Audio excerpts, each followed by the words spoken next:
Now I'm going to pray in tongues for a moment. Somaka sidi dalamoko. Manda kishiti kolora bashata. Manda kalaboho. Masiki lomoko da masa. Kadita na namosoya lama. Kamba sokoya. Weasels in a Box, Book 2, Chapter 5. All right. You and the bass player from the Boys from Wyoming sit silently, chewing and digesting, staring out windows, picking at teeth with fingernails and toothpicks, smiling uneasily and giving each other reassuring nods. Maybe it's not a good idea to talk to cups and bottles of soda while in public. It seems to make a bad impression. It's already quite an effort dealing with people who know of your history extensively before they really know who you are. You start questioning your behavior and convictions, wondering if it contradicts what they assume they know about you. It's hard to say if anybody is ever really in control of the impressions they make, but these impressions are much more difficult to control when they've been made before an introduction even takes place. There must be an expedient technique in which to strip these away. It's interesting that I'm reading this chapter right now because I just started writing a new article about Cody from the Lillingtons, and it talks a little bit about this, not knowing what someone who knows you from like some semi-fame who might have been inspired by you, how they actually feel about you, and how do you penetrate that to actually become friends. So, but then you take the chance that they may no longer like you. You look up at your cup, and as you are about to say, "Shut up," you raise your head up to the bass player from the Boys from Wyoming, and just continue to smile and nod politely. You put your hand over the top of the cup. Above and slightly to the right, you can picture yourself staring down at all the customers in the sub place. The employee behind the counter down at all the Oh, what? Jeez, I even threw myself off at this part. Let's see where I am. I'm in a sub place? Oh, yeah, that's right. We're at a sub place in Boston. Okay, anyway.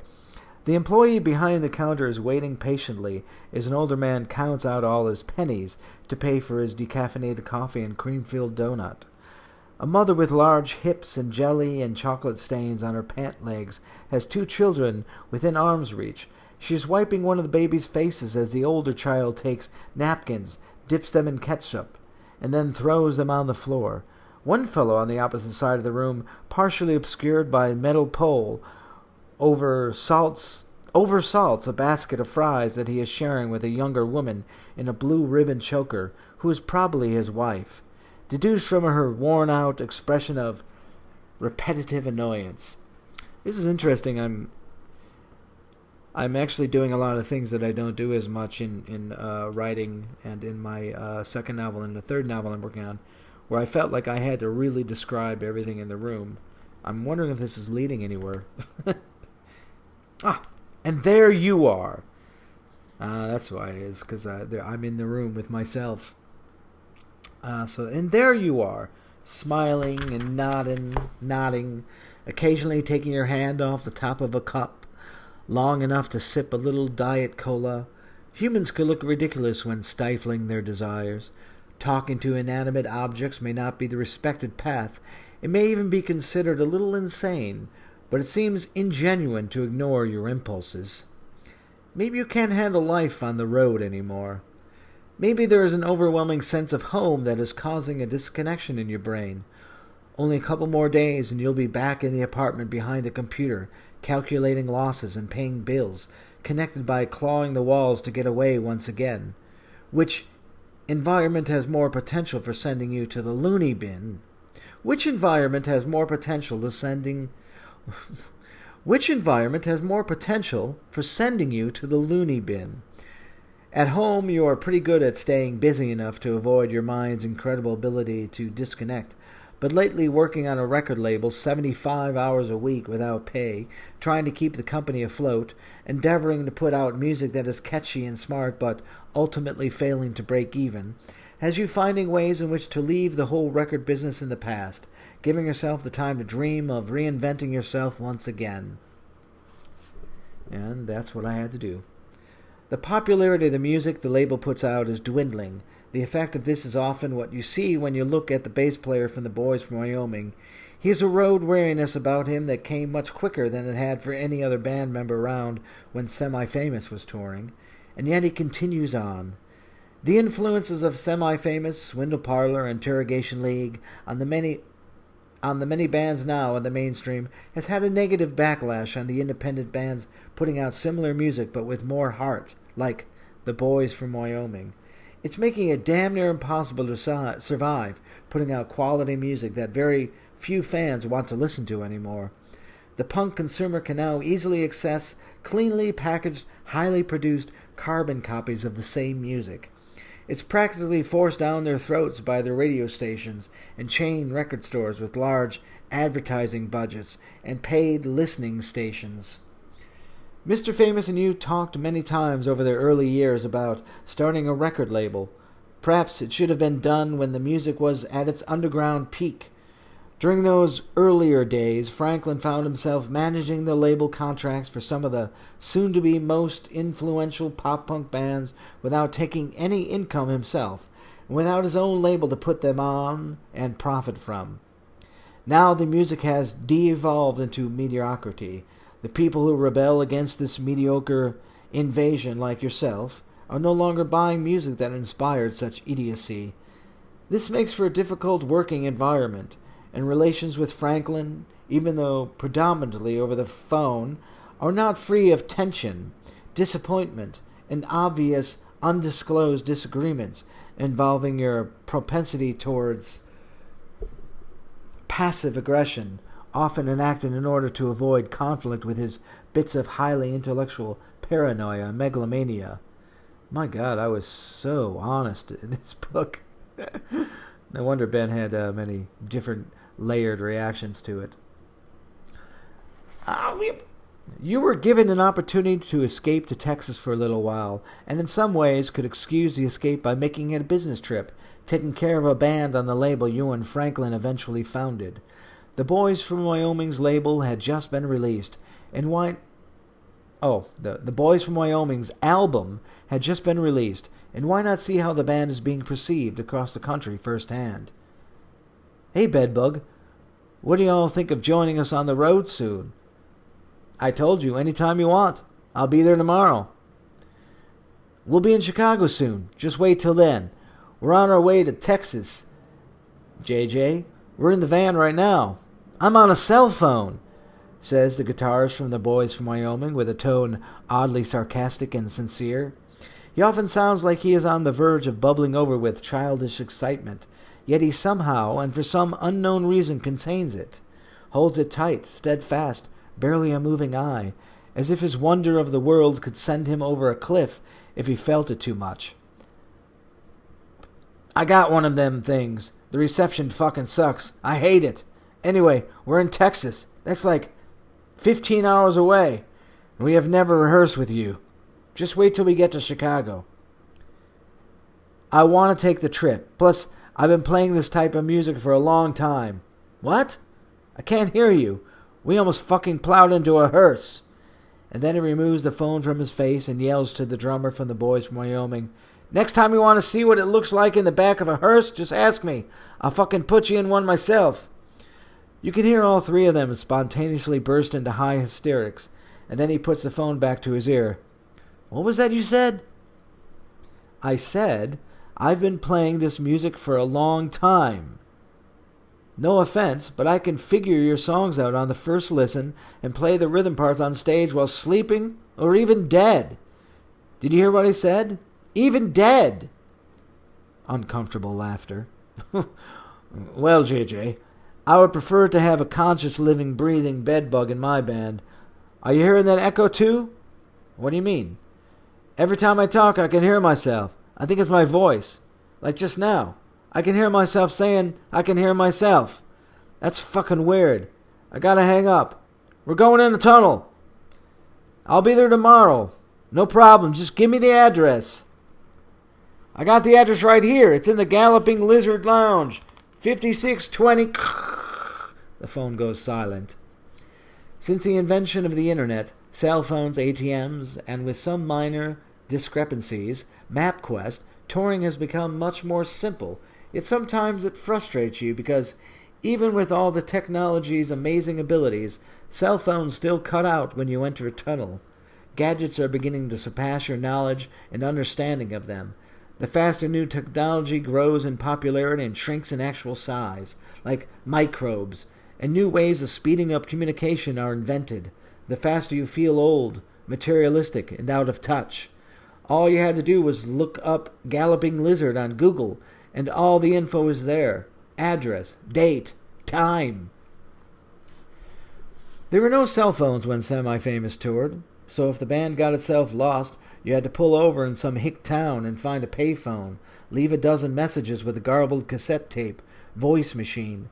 I not to be like an old man, but I really felt like I needed to put a lot of this stuff that we were dealing with touring, because if you look far back in the past and you start writing a book, you realize that it had changed so much that in order to put people who would read this later in perspective, I felt they had to understand the old man before cell phones and the internet and stuff.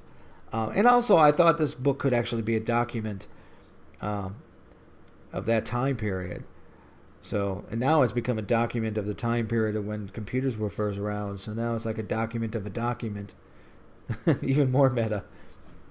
Anyway, the band always had to stick together because you couldn't just call up your untrustworthy, irresponsible drummer or guitarist to find out what bar or diner they were in down the road, to yell at them for running late or avoiding their turn, to keep an eye on the equipment in the car or van so it doesn't get stolen. There was no email to help book tours, so they always came home tired, broke, and unprepared for the series of phone bills arriving in the mail, totaling hundreds and hundreds of dollars, nearing $1,000, depending on the length of the tour. These are dollars that would come out of your own empty pockets, relieved of all. While still in the office, you get the info you need off the internet, and then pick up the phone again to call the budget rent-a-car down the street. Continually renting cars at the drop of a hat has become an expensive habit. You've never owned a car, but over the past few years, after Semi-Famous had stopped touring, wanderlust had been planted in the fabric of your being, and now you find yourself renting cars with unlimited mileage for week-long stretches and driving anywhere the road will take you, faux transient. Actually, now I don't have credit cards anymore. One of the reasons was because I had put so many charges on there for the Panic Button records that when we got paid out by Lookout, and then a lot of that fell through. When they went under, I lost a lot of money. So a lot of that money is still sitting on old credit cards. So I actually just deal with cash nowadays. On the drive through the night toward Texas, drinking one bottle of Diet Mountain Dew after another, you play a cassette version of the Boys from Wyoming's new record. You listen to the chord changes and picture the highway outside the windshield as a neck of a guitar, and you imagine a big hand changing chords, fingers spread over the highway from cornfields to ditches. This is how you learn the guitar parts, speeding up and slowing down the acceleration of the tempo of the Boys from Wyoming's short melodic songs. Every once in a while, you need a break from the loud music. You switch on a radio evangelist. They swarm the airwaves of mid-America, pacifists battling each other for sponsorship and audience ratings. There is something unusually soothing about listening to an eccentric fire and brimstone lecture while speeding down a dark highway, hours after midnight, delusional, alienated from your own morality, desperately, alone, and sleepless. Oh, mortality. It is 7 p.m. when you arrive about an hour and a half before the Boys from Wyoming are scheduled to go on stage. There are 2 street lamps casting a shadowy light on the dark parking lot behind the club. Cars are scattered around the area. A few of them have bumper stickers for the Boys from Wyoming and Semi-Famous. That's a good sign. The Boys from Wyoming's van is parked right in front of the back door to the club. The bass player from the Boys from Wyoming is sitting on the bumper of the van, sticking a wad of spearmint chewing tobacco into the space between his teeth and the inside of his bottom lip. Jeez, I would never have remembered any of this if I didn't write it down. I'm so glad I wrote this book. The mound under the skin below his lips makes his face look like some thug walloped him on the chin. He's indistinguishable from any other redneck street kid looking for a fight, except as you move closer, you can see his harmless puppy dog eyes that let you know that he in no way wants to cause any trouble. Hey there, Tex. You looking for a fight? He stands up. I don't like to fight, mister, but it is good to know the know-how is there if I need to call upon it. And don't call me Tex. I was born and raised in Cheyenne. We kick the living shit out of Texans. On those rare occasions when you drunken Wyoming shit-kickers can actually find your way across your border, he strikes an absurd boxer pose with his elbows sticking out from his sides. He sniffles a bit and touches the side of his nose with the knuckle of his middle finger and skips back and forth in his white Converse shoes. It's great to see you, Jack. The two of you don't hug. There's just a nod. And as he nods, you imagine him wearing a cowboy hat and tipping its brim to you. A kid approaches the back of the van. Hey, man, what kind of guitar you got there? Gibson SG, I think. Cool. Hey, man, can we borrow it? My brother forgot his guitar. Some friends went to go get it. It's only a few miles away, but they've been gone a long time, and the fucking promoter wants us to play right fucking now. Sorry, kid. This guy is playing with us in the other room. What band? We're in a punk band called The Boys from Wyoming. Never heard of them. I only listen to hardcore, but that's cool. He starts to walk away. Hey, kid, if you are going on right now, I don't see any harm in borrowing the guitar. I just need it back right away so that I can practice a while before our show. God damn it, man, that's so fucking cool of you. Do you want to come and watch? You hesitate and then say, Sure. You look at the bass player from the Boys from Wyoming. He doesn't want to watch this band and won't even pretend that he is interested. The kid begins to walk away, and before you follow him, the bass player from the Boys from Wyoming says to you quietly, but loud enough for the kid to overhear it, but not loud enough for the kid to acknowledge it without being accused of eavesdropping. I've already sacrificed enough time in my life to opening bands. I'll be out here spitting patterns in the dirt with my chewing residue. I find that to be much more productive and inspiring. I just want to make sure my guitar makes it back safely. You didn't have to lend it to him. Don't you think I know that? I just can't help but wonder what I'd do if I were in his place. I've borrowed amps before, but guitars are usually more personal, like a baby. I don't even think I'd have the guts to ask to borrow one. But I would hope somebody would lend me one if I asked. You watch him swing your guitar around on the stage in front of an audience of 4 or 5. It's very bad. The worst kind of bad. On the way back to the rent-a-car, he tells you that his friends arrived at the end of the set with their guitar. One of the friends driving got arrested on his way back to the show. Pot, or drunk driving, or driving without a license, or something like that. They were young. Maybe he never had a license. Maybe it wasn't his car.